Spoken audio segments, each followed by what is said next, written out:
And this is my fifth and final wiki redesign by Bill Perkins.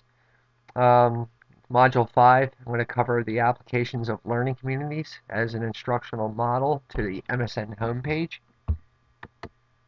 And the applications of learning communities as an instructional model to the MSN homepage will encompass, I'm going to compare them to the 6 C's of motivation theory. The learning communities, as an instructional model, also exhibit a foundation built on collaboration, choice, challenges, control.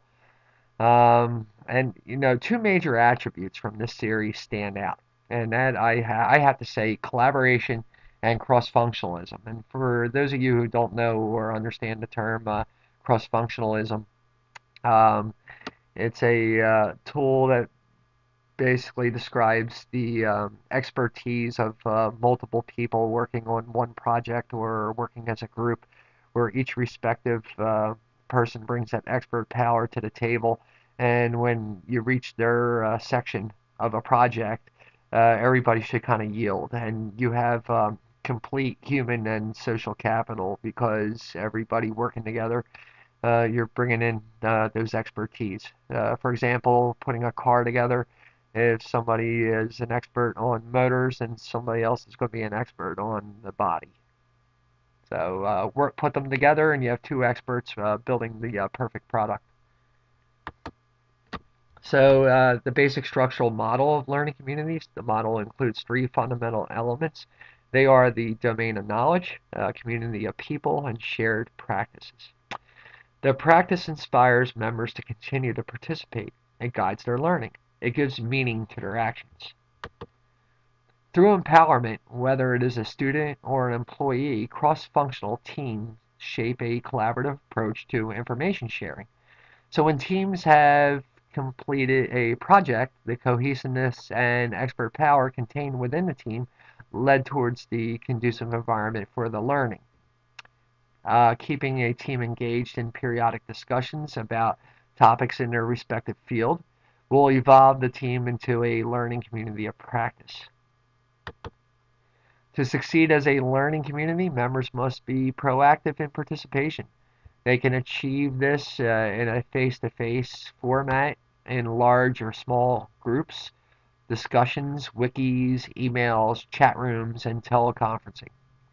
The community of practice needs to explore both the existing body of knowledge, benchmarked ideas, and the latest advancements in the respective topic area. So the group interaction of learning communities of practice can lead to significant gains associated with innovation. Social capital from the group is achieved from the collective gains from human capital when the enacted values of the group match the espoused values of the organization they are working for. It is the cohesiveness accompanied with that cross-functional expertise that gives birth to a learning community. So we're going to move on to the final changes of the wiki redesign. Here's the original page, the old MSN page. And we're making cumulative changes along the way. So here's the module 1 change, where I tapped into the psychomotor domain of Bloom's taxonomy theory by pushing that button. Then in module 2, we added this feature, this audible button to get audible files for those verbal linguistic learners. And here we have the transformational learners who click on, read an article, and at the end of the article, they're going to have a devil's advocate question that's going to trigger reframing their knowledge base that they had to formulate how they felt about the article. And here's our module 4 change with the applied changes from the 6 C's of motivation by doing a wiki redesign, much like the one we're doing now.